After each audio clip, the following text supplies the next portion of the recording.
SRN, and in fact we're planning to work on it in the next few weeks, so comments are really welcome.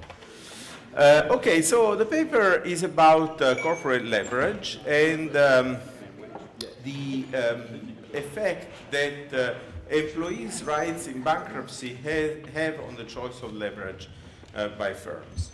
And the motivation of the paper comes in particular from models of strategic debt, which have been produced in the literature in the last 15, 20 years. Essentially, the idea here is that the debt can be to some extent affected by the conflict between labor and capital in the distribution of income within the firm over the surplus which is produced by the firm. Just to illustrate, we can start taking an all-equity firm, and if we define the surplus that the firm produces as the difference between the revenue of the firm and the wage bill, which must be given to workers, the lowest possible value that is compatible with them working, so the reservation wage bill, if you wish, then we can split this surplus into two parts, one being profits and the other being quasi-rents, and of course then the wage determines this distribution. And with Nash bargaining and calling workers' bargaining power alpha, the wage will be given by the reservation level plus a markup which is proportional to alpha being the union's bargaining power. Now, if instead of having just a conflict between shareholders and workers, you have a third party which is creditors, then in this case, surplus, of course, is going to be divided in three portions, so different cash flows.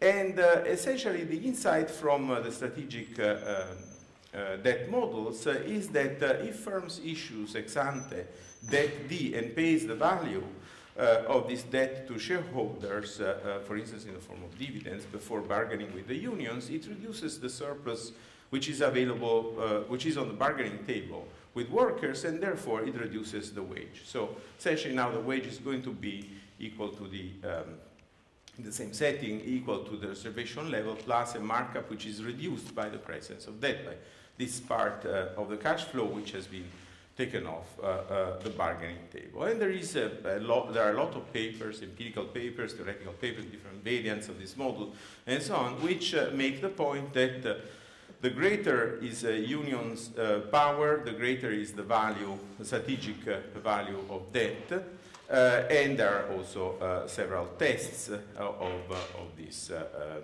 idea.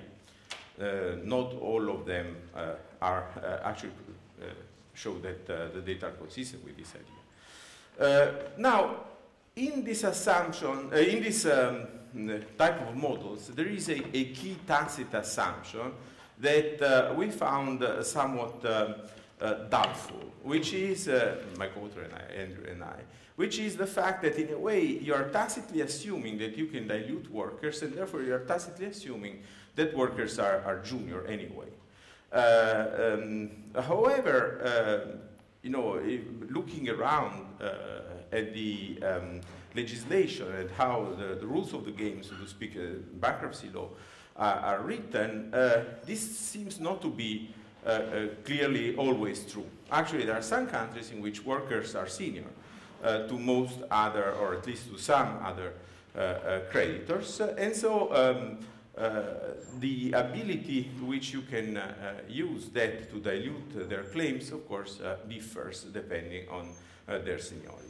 That's one tacit assumption which may not square with reality, therefore. At least not in all countries. Another assumption, which is implicitly in these models, is that workers cannot renegotiate their claim when the firm goes bankrupt with creditors if the firm, rather than being liquidated, is restructured.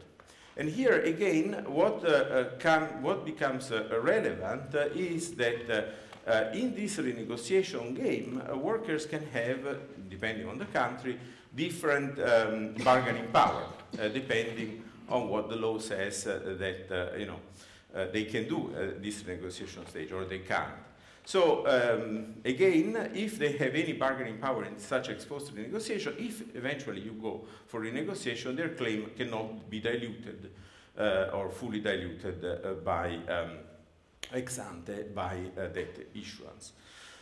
So the first thing that we try to do in this paper is to actually take into account this at a theoretical level and try to understand how a typical or very simple strategic debt model would be affected in its predictions by taking into account different degrees of protection of workers, either in liquidation or at the renegotiation stage, at the restructuring stage. And then we, beside doing this in the context of strategic debt model, we also analyze an alternative model where there is no strategic value to debt, but where firms are constrained. I mean, they're credit constrained, and we show that the predictions are dramatically different. So we look at two different models, and then we look at the data to try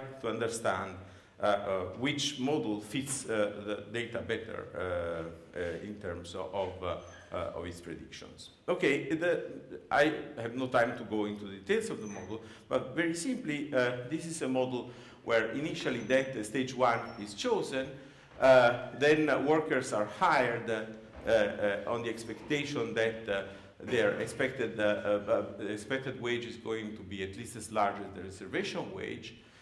Then they can renegotiate the wage before actually starting work. Then the revenue of the firm is realized, and eventually, if the firm is solvent, then everything is fine. Workers get their, the promised wage. Creditors are fully repaid, and the shareholders get any remaining surplus. If the firm is insolvent, instead, there is a bankruptcy cost which is incurred, and then on whatever is left, workers split the actual amount, which is essentially formed both by the assets in place of the firm and the revenue of the firm itself. So the key assumptions that we make to keep the model as simple as possible is that all players are risk neutral, that there is no discounting. We model wage negotiations by take it or leave it offers according to the random proposal model, so that with probability alpha, the union sets its preferred wage, with probability 1 minus alpha, the firm makes a take it or leave it offer and gets its preferred wage. So you can think of alpha as being the bargaining power of workers, and then, as I said, at the final stage, insolvency states workers are paid fully. In default states, actually, and here there is our main twist to the existing type of model, strategic debt models. Essentially, we model the seniority of workers as given by a parameter theta. This parameter theta tells us which is the fraction of the total wage claim for which workers are senior to other creditors. 1 minus theta is the fraction for which they are actually junior. So if theta is equal to 1, they are entirely in the front seat, so to speak. Otherwise, if it is equal to 0, they are entirely junior. We make other simplifying assumptions, assume that revenue is uniformly distributed with mean value which is equal to the upper bound R bar divided by 2. We assume that production is efficient, that is, if you pay workers the reservation wage, the company is viable in expected value. Bankruptcy occurs if you cannot pay everyone. So if essentially the total value of the assets in place and the revenue of the firm is less than the claims of both creditors and workers, and as I said already, there is a bankruptcy cost C. When the firm, of course, has you know, the ability to set the wage, so when it can make a take it or leave it offer, it will make an offer such that in expectation what workers are going to get is going to be equal to the reservation level. Why do I say in expectation? Because there is a probability that the firm will then go bust. Because it must meet at least the workers' participation constraint. Instead, the union sets the wage so as to maximize the expected income of employees, both taking into account that the firm could be insolvent, so that eventually could be in a bankruptcy state. Just to explain this maybe a little better, essentially if you put here the value of the total firm's resources, which is the sum of its initial assets and the revenue which is produced by these workers, essentially there is a first region here where there is insolvency. There is insolvency because the firm is unable to pay both the workers and the creditors. Specifically, in this region, is not even able to pay the portion of the wage for which workers are, or pay entirely, the portion of the wage for which workers are senior. Here, this fraction is entirely paid and creditors are only partly paid. From this point onwards, creditors are fully paid and workers are partially paid, and at this point, actually, also workers are fully paid. So where these points here are, theta, WU, and this one, essentially depends on the seniority of work. So if theta is equal to 1, then this point would be moving to the right, so that essentially workers are always the first in line. Okay, and importantly, the union takes into account, essentially maximizes the integral of this, taking into account that there is a probability attached to these income claims. Now, we solved the model, and one of the predictions that come out of this is that essentially, optimally, the firm will essentially balance the strategic value of debt. So one thing that comes out of the model, as in traditional strategic debt models, is that the more leverage is the firm, the less aggressive will workers be in wage bargaining. So essentially, you get a benefit. I mean, the firm gets a benefit from loading up on debt because it manages to compress labor costs. However, this also entails an increase in expected bankruptcy costs, and the firm will choose optimally trade off these things. By the way, you can expand the model by adding a tax shield benefit of debt. I mean, the model would be able to accommodate that as well. Now, one prediction that here I put in red because essentially is the one in which we are interested at the empirical level, because we are going to test this, is that we find that the firm will raise its debt more in response to increases in either the value of its asset or the expected value of its revenue if workers are more senior, and also if they are stronger in terms of bargaining power. So if theta is higher and union power alpha is higher, what is the intuition? Intuition is that if you have an increase in the available surplus, for instance, imagine that the firm has an increase in the value of the real estate of its plants and so on, then workers will bargain more aggressively for a share of it because they know that the firm has more money, and will bargain more aggressively in jurisdictions in which they have a higher seniority than in jurisdictions where instead they are more junior. In a way, theta contributes to their aggressiveness, so to speak, in wage negotiations, and what the firm does in response to that, it increases more its leverage in response to a given shock, positive shock to the available surplus. So either the value of land or, for instance, the positive productivity shock, which raises other revenue, other things being equal. Okay, we also have an extension of the model where we say, okay, suppose that actually instead of going for liquidation, you go for debt renegotiation at the end of the game. So creditors, rather than actually liquidating the firm, they decide to actually keep it going and save essentially this bankruptcy cost C. And imagine that in order, however, to keep running the firm, to restructure it, they have to renegotiate with workers, and therefore workers will claim a portion of this bankruptcy cost saving. And imagine that this depends on bargaining power that they have at the renegotiation stage. So imagine at the renegotiation stage, again, there is a bargaining. And here, the workers' power could be different, potentially, from that in wage negotiations. So we show that the higher is beta, the greater is the workers' ability to extract surplus exposed from creditors in bankruptcy, the lower is firm's debt capacity, and therefore the lower is debt. So here, you can, what I mean is that the bargaining power of workers at this stage of the game actually has the opposite effect on debt than at the wage negotiation game. Okay, let me skip this. Okay, so the testable predictions of the strategic debt model, therefore, is that the better is the protection of workers at the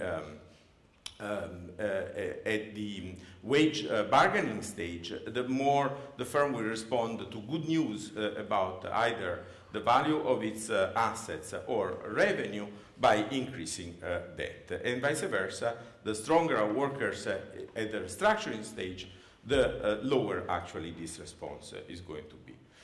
Now, an alternative model, I have no time to go into it, is to think that actually firms are constrained by some agency problem, and that that is non-strategic. You get that that is non-strategic by simply reversing the order moves and supposing that the firm can issue debt only after wage negotiations, so that actually cannot, in a way, recommit to take away a portion of the surplus away from the bargaining table. And if you also have agency problems, then you can show the firm is going to be constrained.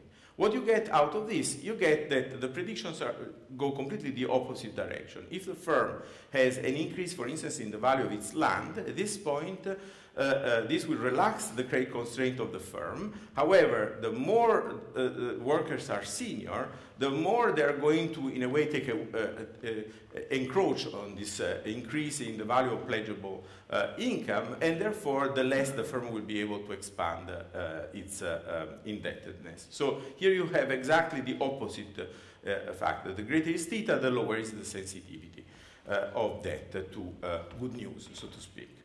Now, another contribution of the paper is that we go about measuring actually theta and beta, as well as another parameter I didn't tell you about, which is government guarantees which are given to workers in the bankruptcy process. We collect through questionnaires measures of how well protected workers are in terms of seniority, in terms of rights in the negotiation stage. And in particular, let me show you this. This is a graph that tells you what is the worker seniority in different countries. You can see that there are some countries such as Brazil, actually before a reform that they had a few years ago. In France and Mexico, for instance, workers actually have the highest seniority, and others, such as, for instance, Finland or Austria, Germany, and so on, workers have lower. Also in the UK, okay. Now, we also measure workers' rights in that renegotiation. We have both an overall question, which is essentially whether the reorganization plan of the firm can impair or not the claims of employees without their consent. So this is a 0-1 measure of what is the power of workers in that renegotiation. And we then have measured it also by a series of detailed questions which try to elicit more specifically what is the bargaining power that workers may have or the protection they may have in case the firm is restructured. I mean, here we just show you these indicators, and then we actually use it, and this is the third contribution of the paper, we use it in a regression context. Essentially, very briefly, what we do, we estimate a regression in which the dependent variable is a measure of leverage, And we have a shock, which is essentially either a change to the value of the firm's assets, real estate, or a change to the profitability of the firm that we call S, and that we interact with, these measures here of the degree of protection of workers, for instance, seniority, or, as I said, their protection at the renegotiation stage, or measures of their bargaining power, union power.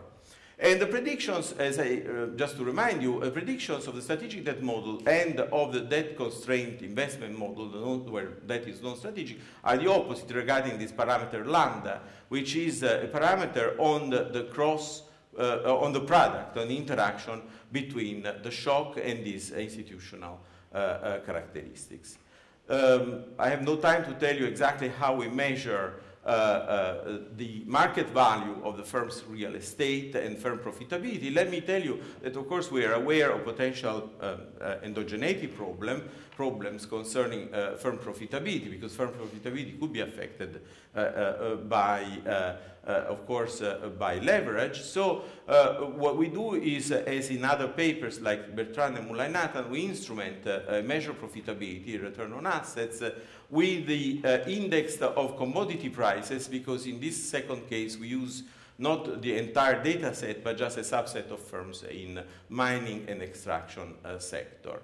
So we have cross-country data from WorldScope and Compustat from 28 countries, and for the period from 1988 to 2013. Essentially, let me just put up two slides to show you what we get. Essentially, in the regressions, the estimate of lambda 1, for instance, is systematically positive irrespective of the specification, as well as the estimate of the interaction with bargaining power of workers, whereas the interaction with the workers' rights in the organization is negative or negative and significant, or not significantly different from zero. And this is irrespective of whether we measure this variable, the shock, so to speak, of the worth of the firm, of the surplus, by a change in the value of its real estate, or actually a change in profitability instrumented with the commodity prices. Also in this case, we have a positive coefficient on these variables that capture either the seniority of workers or their bargaining power. So altogether, on balance, the evidence seems to be much more in favor of the predictions of at least this version of the strategic debt model than of models where essentially the firm is credit constrained, and workers with their seniority end up affecting the tightness, in a way, implicitly, of this constraint. Sorry for being over time. Okay. Well, this is a paper with, I think, a very elegant model and quite sophisticated empirical applications of the predictions from that model. I guess Alan Schwartz has already paved the way for me. I'm not an econometrician, so I'll have a few comments about the econometric parts of the paper, but it's not my strong suit.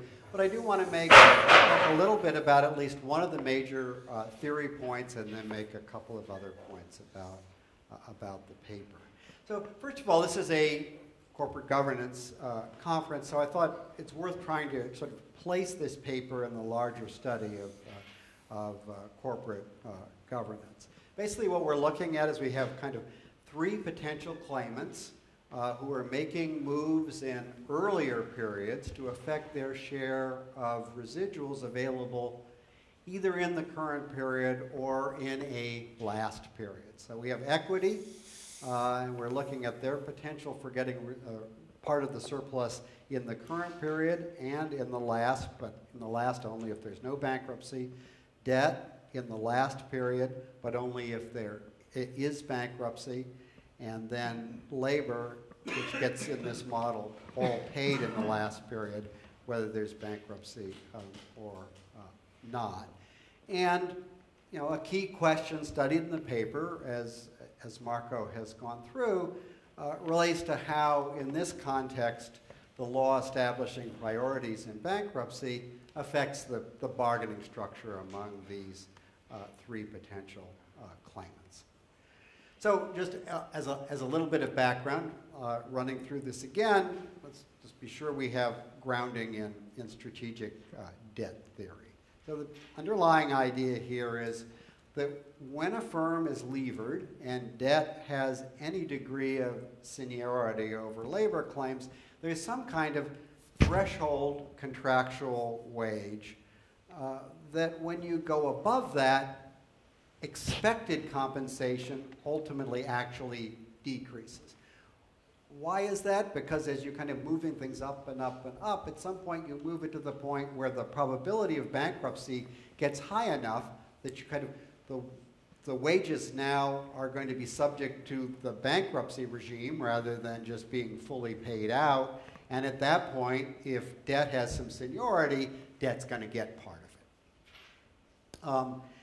And in essence, the greater the amount that the firm's levered, the lower is this threshold. So the greater the amount of debt that's out there, the more labor's expected compensation can be driven down towards its reservation price.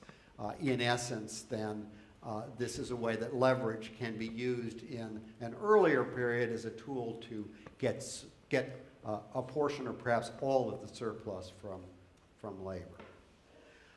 Now, Marco's contribution, I think, at a theoretical level, relates to the fact that these previous strategic debt theorists have assumed that debt has absolute priority over the claims of labor. Marco observes that that's not necessarily so, and this point's important for his empirical part of the study, that countries actually differ significantly, as that graph with the bar chart showed, significantly in the seniority of labor claims in bankruptcy. And then he uses the model to show that the lower the seniority of debt's claims, the more levered the firm must be to drive labor's expected compensation down to its reservation price. Okay, so that I think is the basic theoretical setup. Is anything left out? Well, of course, it's a model, so of course things are left out. But it strikes me that there's one important thing that's left out, and that is that in some ways, right, debt is never going to be extracting surplus here.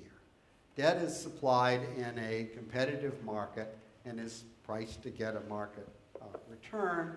So that means that the lower the seniority of a dollar face value of debt in bankruptcy, the less it can be sold for in the market today. So that means each dollar, face value dollar of debt, sort of gives shareholders today less of that surplus, that expected surplus that it's extracting through this leverage model.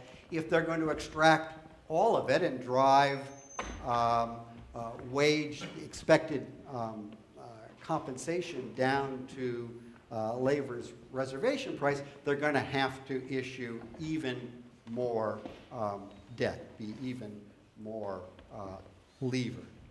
And that has some consequences, right? So even more debt measured by face value needs to be issued to drive expected compensation down by the same amount. That means that if you've got a greater amount of face value of debt out there, there's a greater likelihood of bankruptcy. And if we have positive bankruptcy costs, then the extent to which leverage can be used to drive down labor's expected compensation is going to be maybe more limited than Marco's model suggests. because as he has indicated, you're balancing, on the one hand, the benefits of extracting some of the surplus from labor against, as the probabilities of bankruptcy goes up, having to pay bankruptcy costs. So, okay, that's my kind of theoretical point. A couple of points about the empirical aspects of the paper. First of all, I think I was a little confused reading the paper, and I think this is really more a question of how you frame it or set it up. What is really the empirical objective of this paper? At points in the paper, it reads like it's setting up a horse race between the strategic theory of debt, one theory of debt that's out there, and the collateral constraint theory of debt. But sort of later in the paper, it seems like it's really it's dividing firms into two groups, and it's seeking to empirically verify both of these theories, each one depending on whether a firm is or isn't collaterally constrained. One methodological point, at least I wondered about, is Marco uses countrywide real estate values as one measure, as an instrument for one measure of kind of a positive surplus shock, because the empirical proposition is to see if you have one of these shocks, do countries with greater labor rights in bankruptcy, do they become, is their increase in leverage more? So that's sort of the experimental design. So obviously needs measures of these shocks. Well, in Marco's essentially one period model, I think the answer is pretty clearly yes, because whether there's bankruptcy or not, in that last period, everything's sold. The revenues that are developed go out to whoever gets it, and you sell the assets, including the real estate. But I think in a real multi-period world, I'm wondering whether increases in real estate prices really create surpluses for firms, because then if that real estate is needed for the nature of the business that the company is in essence, its costs of business are going up commensurately. And then finally, again, it's kind of, I think, a framing or focus issue, but I wonder whether this paper has normative implications. It's always, at least to lawyers, more interesting when papers have normative as well as positive implications. So, I mean, I can imagine at least one. Does the paper, for example, caution against giving labor claims priority over debt? And I put in parenthesis, unless it's absolute priority, because at the two extremes where labor has no priority or total priority, then the strategic debt game doesn't work. But what he's suggesting is, if you're anywhere in between, the higher the priority of labor, the more leverage you're going to get. Well, of course, if firms are more levered, there's going to be more bankruptcies. If there are more bankruptcies, there's going to be more realization of bankruptcy costs. Those are real resources that are being used. From a social welfare point of view, that's a wasteful use of real resources because they're used basically only to affect a wealth transfer. Thanks. Thanks a lot. This one was very helpful because it actually gave back a little bit more budget for discussion, and I'm really looking forward to contributions.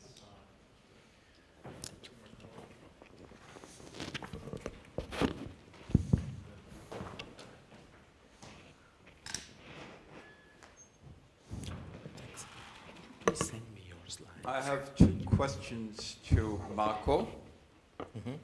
First,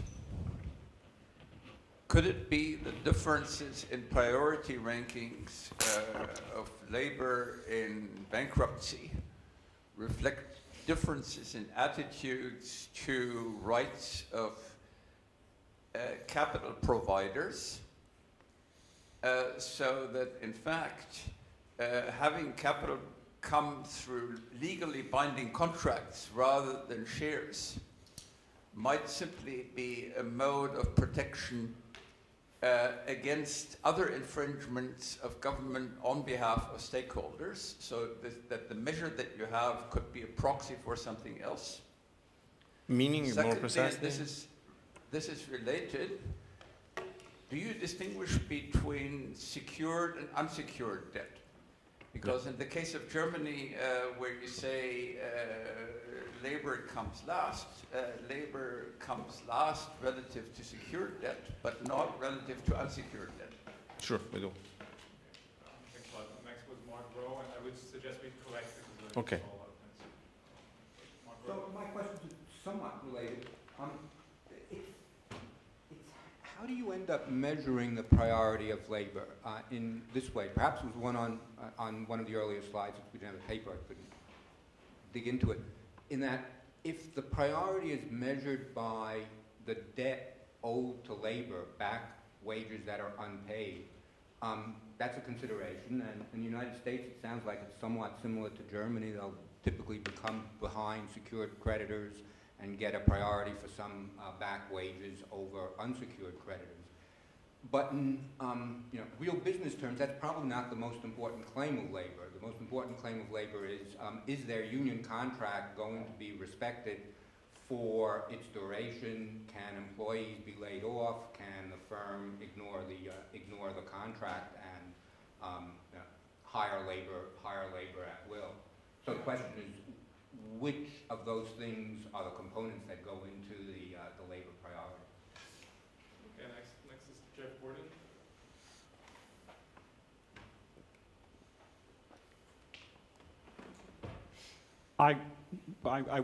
I'm curious whether you think you could get further insight by looking at a business such as the airline business, in which the form in which the debt takes place is leasing, as opposed to the mining business, in which the form in which the debt takes place is, I guess, a security claim on the mine itself, because it's pretty easy to fly away an airplane when the lease terms are violated. Much harder to know what to do with, because of the lack of asset specificity in the airline investment, as opposed to a mining claim where the only use for the mine is basically in the site in which it's given. And that goes really to Mark Rowe's point about the major labor claim is, at least in the airline case, is the ongoing business in the next period, which may be more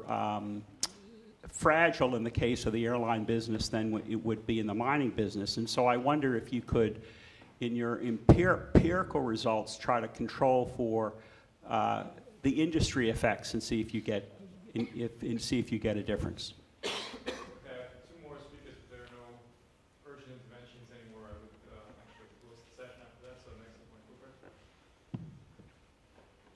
Yes. Yeah, it was close. Okay. So you prefer. Okay, then please. Do we have one more? Yes, I just had a question about. It seems to me that if you push if you set the debt really high so that it's very close to the exhausting the entire surplus, what if you added to the model the option of the union simply not negotiating with management, letting the firm go into bankruptcy, and then renegotiating with labor? Okay, thanks, Mark. I mean, sorry, and then renegotiating with the debt holder, leaving the equity holders out. Okay. Okay, I hope I got all the points down. Okay, well, first of all, thanks to the discussant, very useful comments. Actually, I'm not completely sure I understand the first one about the model, because actually in the model, we actually assume that the debt is precisely chosen by maximizing the market value of the firm, which takes into account the fact that if you raise debt, this is going to increase the probability of bankruptcy, which is going to feed back both on the value of debt and the value of equity. And so that kind of reasoning is precisely what generates this kind of trade-off between bankruptcy costs. I mean, in principle, otherwise the firm would want to have as much debt as needed always to push the workers down to the participation constraint, which indeed is a subcase of the model, which I didn't tell you about, where, you know, if the bankruptcy costs are sufficiently low, this is precisely what the firm will do, but not in all circumstances. Then what is the real objective of the paper? Well, I guess the real objective of the paper is to, first of all, see whether there is a specific role of this aspect which had been neglected by the theory within the testing of a model of strategic debt, but also, since we are not at all wed to this model, whether actually the entire model doesn't fly. So, which is, I mean, if the firm is actually constrained, debt constrained, and if it doesn't use debt strategically, then, you know, we show that actually we should expect completely the opposite results. And we happen to find that indeed the empirical estimates seem to be more in line with the strategic debt model. Even when we split, I didn't have time to show it here, we split the sample in firms that are relatively further away or closer to bankruptcy, we do not find evidence, substantial evidence for the non-strategic debt model. Coming to the normative implications. Normative implications, the model doesn't have such implications. It's really a model about income distribution, which also gets me to the point that Martin was raising. That is, this is a model where this parameter theta, which is chosen by legislation, is essentially shuffling money from the pockets of workers to those of shareholders. Here, debt holders don't gain anything. They just make zero expected. I mean, since here we're also normalizing the interest rate to zero, essentially they just break even.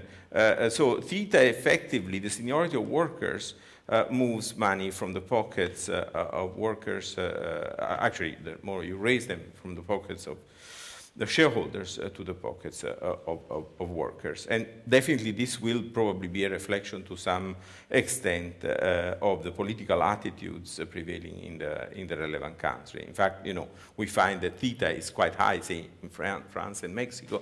It's actually quite low, say, in England and Germany. What is priority about? This was the question by Mark Rowe. We have, I didn't have time to show it in details, but we have data about the priority separately for wages, unpaid wages, for pension claims, and for severance pay. And depending on the country, these items could be of different relative importance.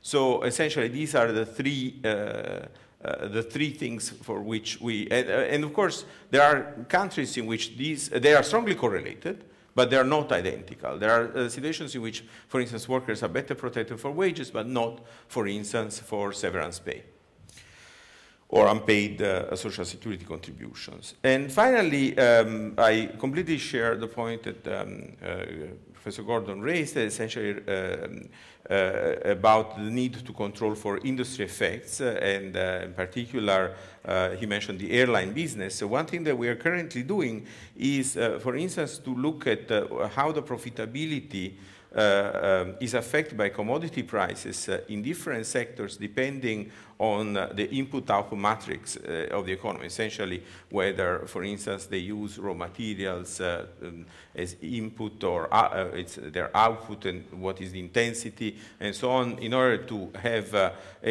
variation not just in the mining and extraction industry, but also in other sectors, and be able to test the theory more widely. Finally, the point about renegotiation between workers and